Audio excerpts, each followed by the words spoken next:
Sa gitna ng malawak na gubat na matatagpuan sa labas ng Kariang Albania ay may isang binatang nakagapos sa puno ng higera. Ang gubat ay pinamugara ng mabangis na hayop na kalulunos na huni ng ibon, naglalakihang ang mga punong kahoy na ay may sangsang na amoy. Ang binatang nakagapos sa higera ay si Florante na maihambing kay Adonis. Anak siya ng mag-asawang Duque Deseo at Prinsesa Floresca na kapwa taga-Albania. Si Adolfo na sukab ang pumatay sa kanyang amang hari. Si Laura naman na kanyang kasintahan ay inagaw din niya kay Florante at pinapatay pa nito ang ama nito na si Haring Nuncio.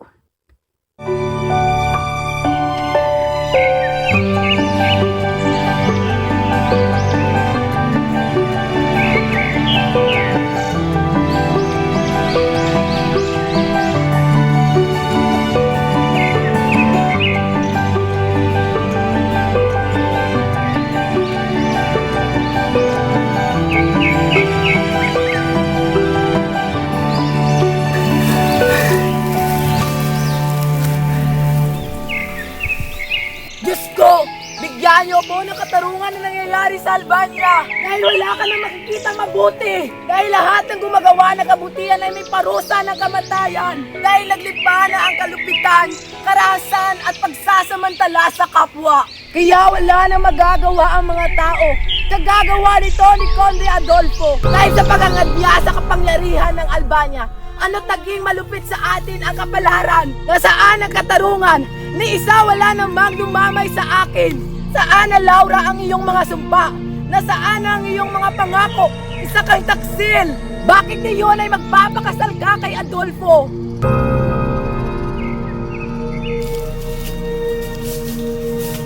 Lerida, bakit mo ako pinagpalit sa aking ama?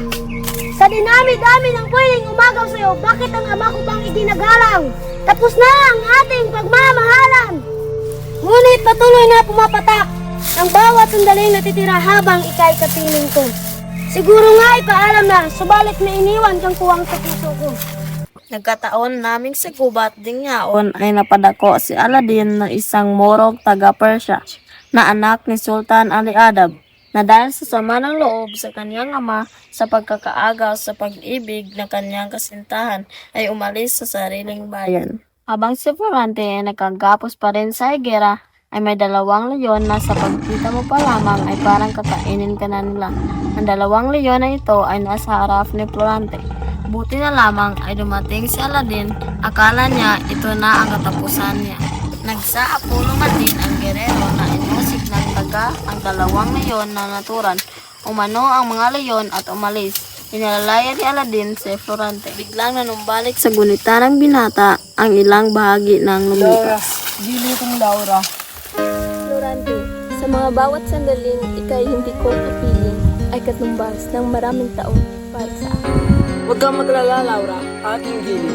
Ang pag-ibig ko'y sa'yo lamang. Florante, heto ang bulaklak para mapasaya kita. Maraming salamat, Laura. Inahalin tulad kita sa kagandahan ng bulaklak na ito. Florante, heto ang iyong espada. Itago mo yan para sa iyong pagkikilitan. Huwag kang mag-alala, mahal kong Laura. Hindi ako mapapahamak sa aking pagkikiligma.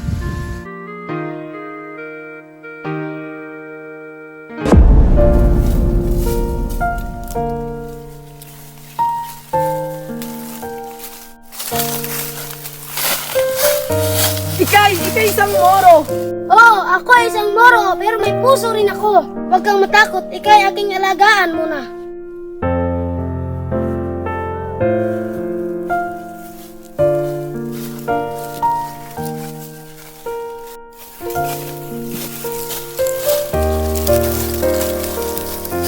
Nakikita ko sa iyong pananamit na ikaw ay isang Albania at ako naman ay isang Persiano. Kaya't kalaban ng bayan niyo ang bayan ko, itinuturi pa rin kita na isang katuto. Kung di mo ako iniligtas, malamang kinain ako ng mga leyon. Walang anuman, tayo din naman ang magtutulungan. Dito ka muna magpahinga aking kaibigan, ikaw ay aking alalayan.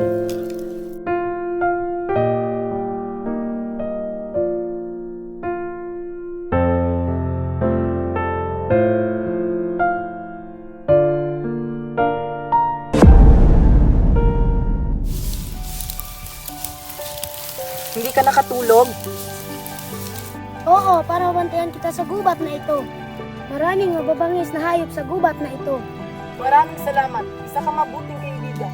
Paano kita mapapasalamatan? Magtiwala ka sa akin, ikwento mo naman ang nangyayari sa buhay mo.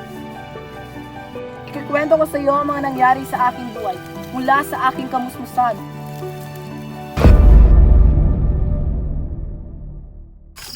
At isinalaysay na niya ang kanyang buhay. Nung musmus pa lamang sa Florante ay kunento ng kanyang ina na siya ay muntikan ng madagit ng buwetre. Buti na lamang ay nandyan ang kanyang pinsan na si Nanay.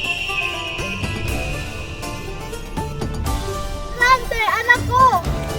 Ako na po ang bahala sa buwetre na iyan. Mag-ingat ka, minali ko. Opo, aking prinsesa.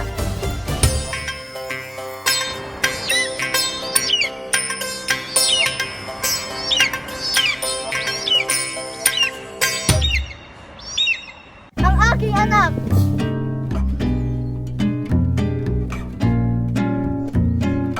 Mabuti ay nasa mabuting kang kalagayan, anak. Salamat na lamang nandito ka, minali ko. Kundi ay napahamak ng aking anak. Halika at dalhin natin sa kanyang ama. Sa paglipas ng panahon, si Florante ay nasa 8 gulang na upang tumuklas ng kanyang karunungan. Napagtanto ng kanyang ama na si Duque Briseo na siya ay pag-aralin sa Atenas. Florante anak, kailangan mong mag-aral sa Atenas upang mahasa ang iyong kahalagahan at kaalaman. Paano ang aking ina? Patid ko ang pagmahal na inuoko ng iyong ina, subalit nung tayo'y patatangay ng kalungkutan. Sanhi ng ating pagkakalayo ay hindi matatagpuan ang tagumpay. Yan ang dahilan kung kaya't dapat nating pagtiisan ang lahat. Ang kapangyarihan ng luwa ay dapat nating pawalan ng kabuluhan. 11 gulang si Florante nang pumasok sa Atenas. Si Antenor ang kanyang guro. Naging kamag-aral niya si Adolfo na anak ni Conde Sileno. Huwaran si Adolfo sa kabaitan sa klase. Ngunit sila ay hindi naging malapit sa isa't isa. Pagkaraan ng 6 na taon ay natuto si Florante ng astrolohiya, matematika at filosofiya. Ang ating paralan ay magkaroon ng pasadula hango sa buhay ni Reyna Yocasta. Florante, papel ni Etocles ang gagampanan mo. Tauhan naman ni Reyna Yocasta ang gagampanan mo, Minandro. Ako ang dapat na sa iyo, Tocles. Ngunit napili si Florante. Hindi ba nakikita ni Maestra at Inor na ako ang mas magaling sa aming dalawa? Malapit na ang araw mo, Florante, sapagkat ikaw ang umagaw ng kapurihan ko. Patuloy ang kanilang paghahanda. Lahat ay masaya maliban kay Adolfo. Isang araw bago pa simulan ang pagtatangal, si Adolfo ay hindi dalawin ng antok. Laging sumasaisip niya ang maitim na bala kay Florante. Bukas, magaganap na ang aking paghihiganti. Bukas! At nang dumating na ang pagtatanghal ng dula, ipinakilala ang pangunahing tauhan ng kasaysayan si Florante.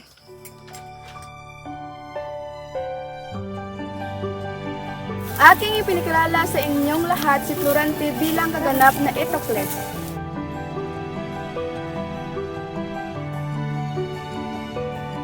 Mabuhay si Florante! Mabuhay! Magpakabusog ka na sa puri, Florante, at katapusan mo na. Magsisimula na ang ating dula, kaya lahat pumwesto na.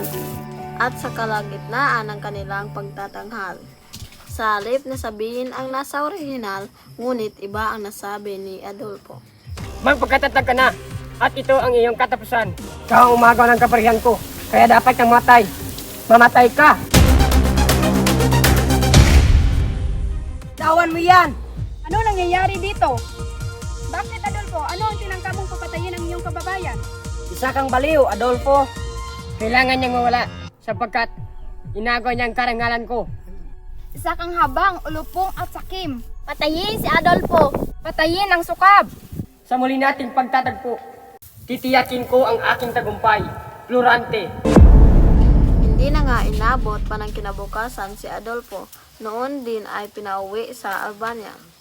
Paano kaya kita mapapasalamatan, Minandro? Kung hindi dahil sa iyo, Minandro, sana akong malamig na bangkay. Iwaksin mo sa iyong isip ang bagay niyan. Dapat tayong magpasalamat sa dakilang lumikha. Ang lahat ay utang lamang sa Diyos. Ako'y kasangkapan lamang niya upang iligtas ka sa kapamakan. Florante, para ko nang nakikitang malapit ka nang umuwi. Sa palagay ko hindi ako makakawi kung hindi kita kasama. Kung sumama kaya ako, ay ipagpupurin ba ako sa iyong mga kaibigan at sa iyong ama? Abay, syempre, ipapakilala kita.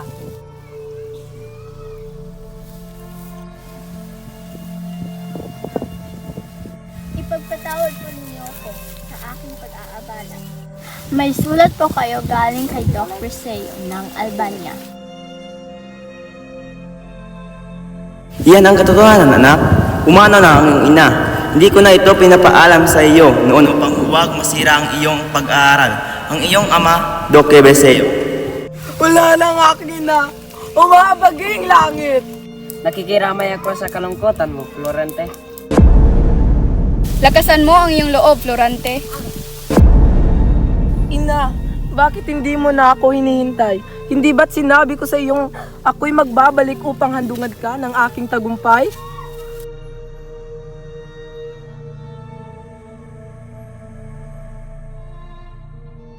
Huwag kang masyadong malungkot, Florante. Hindi yan nakakatulong sa iyong katawan. Salamat sa iyong paalala, Menandro. Isa kang dakilang kaibigan. Nakaraan pa ng 2 buwan, dumating ang ikalawang liham ni Duque Briseo. Mahal kong guro, pinapauwi na po ako sa Albania. Nasa daungan na raw po ang sasakyan. Florante, sa pagbabalik mo sa Albania ay tandaan mo mayroon kang isang kalaban. At ang higanti ni Adolfo ay pakaingatan mo. At kapag salubungin ka ng ngiti, mag-ingat ka at huwag kang magpahalata. Lagi mo handa ang iyong sandata. Salamat po sa iyong pagunita, mahal kong guro. Siya pala, Menandro. Di ba sasama ka sa akin sa Albania? Ang pasya lamang ng aking ina ang dapat nating hingin. Hindi na hinihintay ni Antenor na tanungin siya ng dalawa. Noon din ay pumayag na sumama si Menandro kay Florante. Ilang saglit pa sa daungan.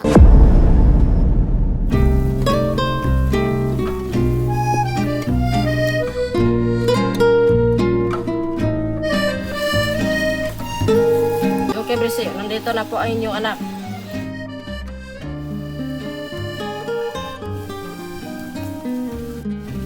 Anak ko, sinubok niya ang tadhana. Ama ko, hindi ko akalain na ganito kapait ang ating pagkikita muli. Ama ko, may gusto pala ako ipakilala sa inyo. Siya pala si Menandro, ang aking kaibigan. Ang aking kaliitan ay handang lumingkod sa inyo. Nabalitaan niyo na ang lahat. Isa kang tunay na kaibigan. Nagtitiwala ako sa iyo, Menandro. Balang araw ay makaganti din kami sa iyo.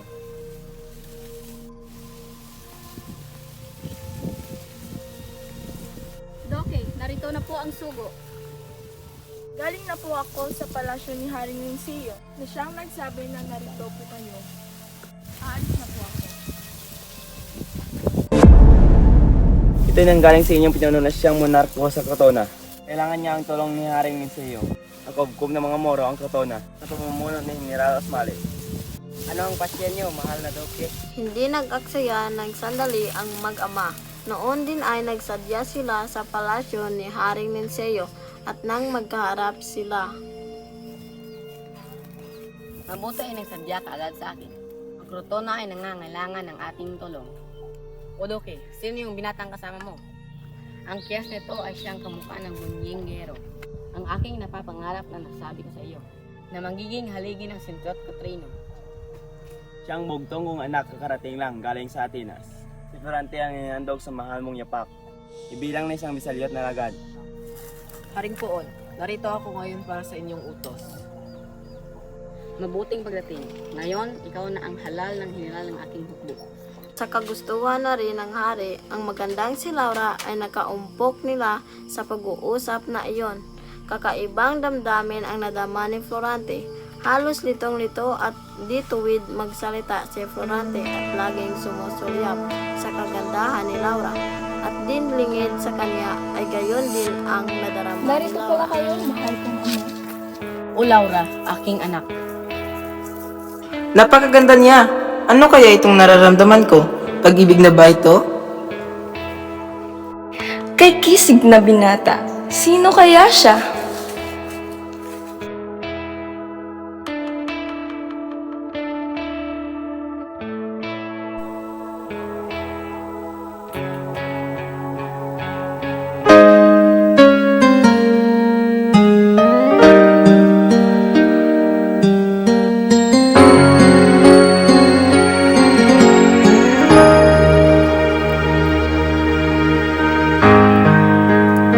Anong hiwaga ng pagkakataon? Di ko akalain na ako'y humihinga pa sa sandaling ito. Nalaman ko ang sanhi ng iyong kalungkutan. Ipinagluluksa mo ang pagpanaw ng inyong ina. Hindi yan ang sanhi ng aking kalungkutan, Laura. Ang kalungkutang na nadarama ko ngayon ay nagsimula nang ikay aking makilala, Laura. Kung ngayon, ikinalulungkot ko ang una nating pagkikita. Hindi mo nauunawaan, Laura. Ang kalungkutan ko'y sanhi ng aking damdaming inuukol sa iyo na hindi ko mapahayag. Subalit sa pagkakataong ito, ikakamatay ko kung di ko mabatid na ikaw ay aking iniibig, Laura. Laura, iniibig kita. At kung hindi ka labisan, ay nais kong bago ako magtungo sa larangan, ay bigyan mo ng liwanag ang isinamo ko, Laura. Hindi ko nais na lumisan kang malungkot, aking Florante. Kay ligaya ko, Laura. Sapat na ang mga luhang iyan upang sabihin ko ako ang pinakamapalad sa daigdig. Florante, lumakad ka na at umasa kang patnubayan ka ng aking mga dalangin. Ang iyong pag-ibig, Laura, ang siyang magiging sandigan ng aking tagumpay. Paalam, mahal kong Laura. Diyos na mahabagi, huwag mo pong itulot ng pampahamak si Florante. Patnubayan niyo po siya ng iyong mapagpalang kamay.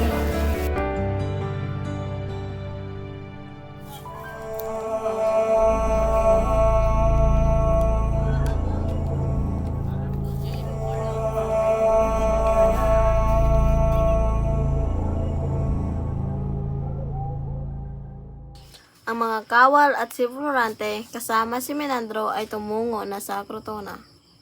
Sa marahas na pagdaluwong ni Florante, ang mga Moro ay nagulo at hindi matutuhan ang gagawin. Nakipaglaban ang lahat hanggang magtapat sina Florante at Usmalik.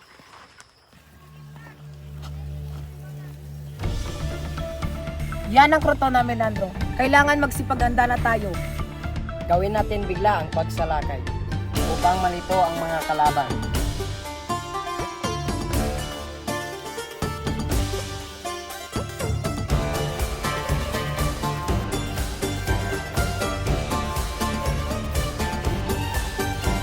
Para sa Crotona!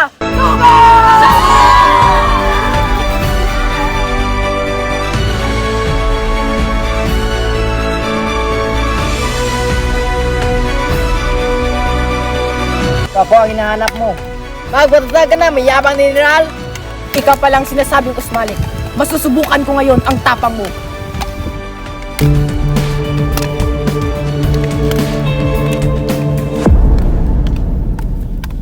Ito na ang katapusan mo, Usmalik!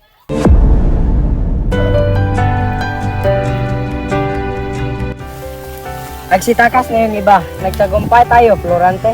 Sang kilapot na girero, Florante. Nagapi mo ang bantog na General na Moro.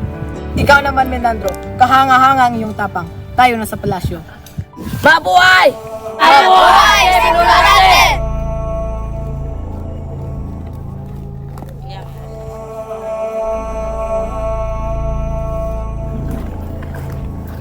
Menandro, hindi ba ako namamalikmata? Tingnan mo, ang watawat ng mga Moro ay nasa itaas ng palasyo ng Albania. Nasakop ng mga Moro ang Albania habang tayo ay nasa Crotona. Tila may kasama silang babae, General. Di ko gaanong maaninag. Diyos ko, si Laura, siya nga. Si Laura nga, Florante. Mamatay kayong lahat sa ginawa niyo. Iniisip ni Florante ang kanyang minamahal na si Laura. Bumalik sila agad sa palasyo ngunit mayroon napansin si Florante. Walang lakas at katapangan ang nakahadlang sa kanila. Ang mga kaaway ay parang dinaanan ng salot. Kabi-kabila ang mga bangkay ng Moro at pagkatapos rin ay agad nila pinasok ang palasyo upang ilabas sa piitan ang hari at ama. Laura!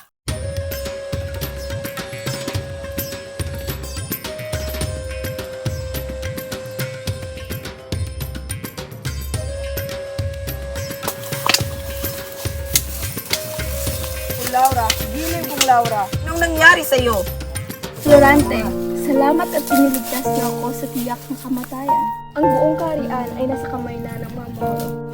Ang aking ama at si Duque Euseo ay kasalukuyang nakakulong. Huwag kang mag-alala, Laura. Kami ay lulusob sa palasyo. Ayayin natin ang mga Moro. Laban! Laban! Ama, Haring Linseo, anong nangyari sa inyo? Nasaktan po ba kayo? Salamat, inambutan niyo kami buhay. Ikaw nga ang mandirigma na dumalaw sa aking panaginip. Talagang sa kanya na humaling ang hangal na hari. Kung mayroon mang anay na sumira ng kahoy, ako ang anay na yaon na nasisira sa inyong lahat. Subalit may isang hindi natutuwa, si Adolfo.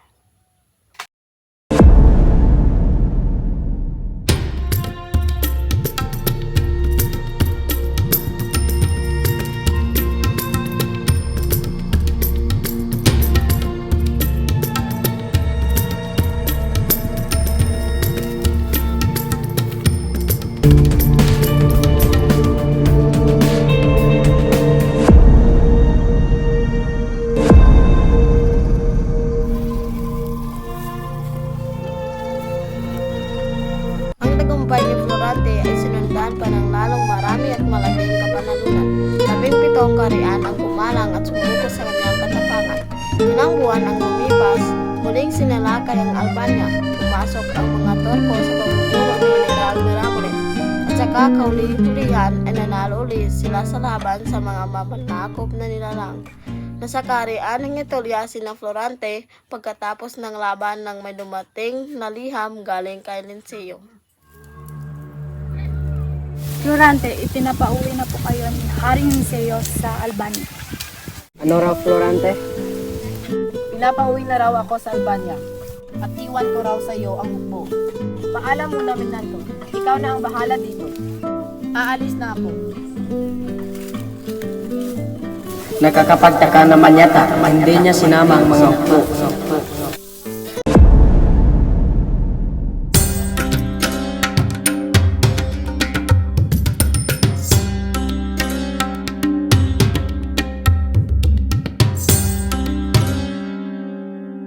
Anong ibig sabihin nito? Bitawan niyo ako! Hindi niyo ba ako kilala? Pinalulungkot namin, General. Subalit, yan ang utos ng hari.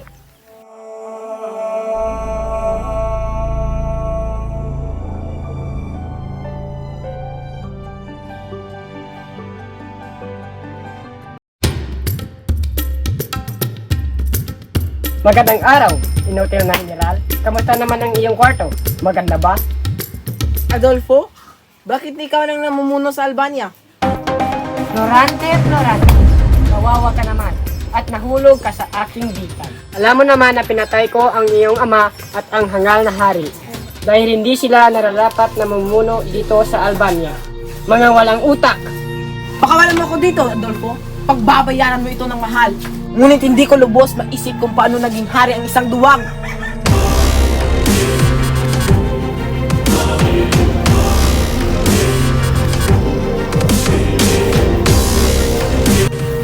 Bitawan niyo ako! Saan niyo ko dadalhin? Ikaw ay isang bilanggo at ang hatol sa iyo ay gapo sa madilim na gubat.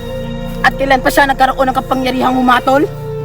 Daya ng aking sinabi noon. Siya na ang hari ngayon. Di magtatagal ay pagkakasalan niya si Prinsesa Laura. Ano? Kailangan niyo ako! Papatunayan ko na hindi nararapat dapat mamunod si Adolfo at hindi rin magpapakasal si Laura sa duwag niyong hari. Huli ka na! Huli ka na! Wala ka nang magagawa at ito na ang iyong katapusan. Inilabas ng piitan si Florante at dinala na siya sa madilim na gubat at iginapos sa puno ng higera at si Florante ay iniwan sa gubat. Diyos ko! Anong uri ng kalupitan ng parusang ito? Laura o aking Laura! Malupit sa atin ang kapalaran. Nabuok na ito'y wala akong makitang pag-asa.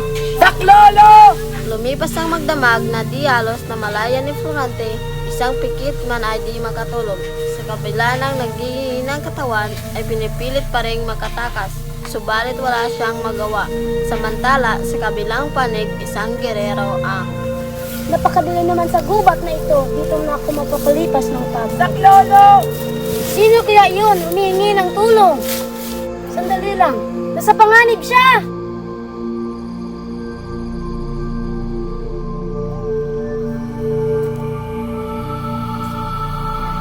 Sa tuwing maalala ko si Laura, ay halos nawala na ako ng hiwa. Sa linuot, walang pinagdadaanan ng iyong buhay, Florante. At sa maraming digmaang sinuungan ko, ay isa na si General Usmalik sa aking nagapi. Na ayon sa balita, siya ang pumapangalawa sa tapang ni Aladin. Huwag kang maniwala sa balita kung sakaling totoo man ay mayroong dagdag. At ayon pa nga sa balita, ay wala kong kasing bangis si Aladin. Yayaman ko ang natapos ang iyong buhay. Pakinggan mo naman ang aking kapalaran. Ikakaligaya kong mabatid, aking kaibigan. Florante, ang Aladin na iyong binabanggit na bantog sa Persia ay ako yun. Ikaw? Florante, ako nga, si Aladin. Nakatulad mo isa ring sawi. Di yata't ang kaharap ko'y isang kilabot na mandirigma ng Persya. Ang akin namang kasawian ay dahil naman sa aking ama na si Sultan Ali Adab. Siya ang umagaw sa mahal kong Flerida. Kasalan ko dapat ang aking irog na si Flerida. Nang hindi ko alam na plan ng aking ama ang minamahal kong Flerida. Pagbalik ko galing gera, ikinulong ako ng aking ama. Pinalaya niya ako, subalit hindi rin ako pwedeng bumalik sa Persia.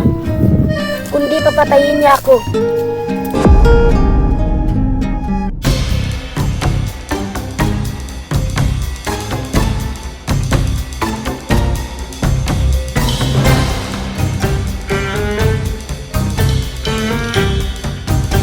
Parang nagkakasiyahan kayo. May mensahe galing kay Binibining Laura. Kay Laura, tama nga ang aking hinala. Mga kawal, maganda kayo ngayon din at lulusot tayo sa Albania.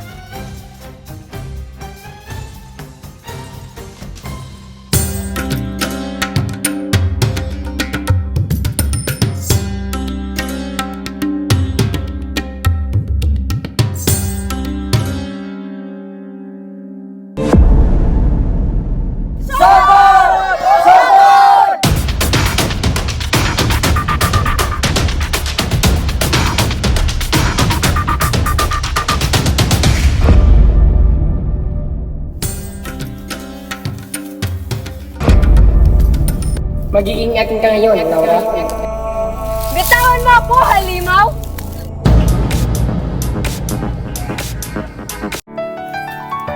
Bitiwan mo siya, nilalang isa kang halimaw. Ito ang nagbabagay sa'yo.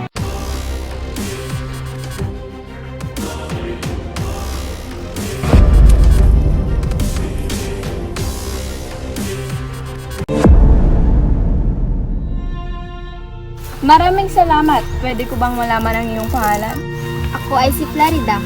Maraming salamat, Flerida. Kung hindi dahil sa'yo, ay naituloy ni Adolfo ang kanyang masamang balak.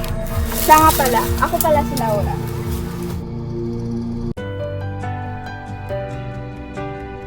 At nang gabing iyon, nilaysan ko na ang Persia at nilakbay ang madilim na gabi. Hintay! Wala ka bang naririnig? Oo, teka, ating pakinggan! Subalit sadyang hindi ko matanggap ang pag-ibig ng sultan. Ninais ko ang magpakamatay, ngunit paano si Aladin? Hanggang sa maisipan ko ang tumakas. Nilandas ko ang kaparangan at kabundukan hanggang sa marating ko ang kagubatan. Isa ka rin palang nalayo sa iyong mahal. Di yata't si Laura ang narinig ko? At kasama niya ang mutya kong Flerida. Laura! O aking Laura! Florante! Flerida! Aladin!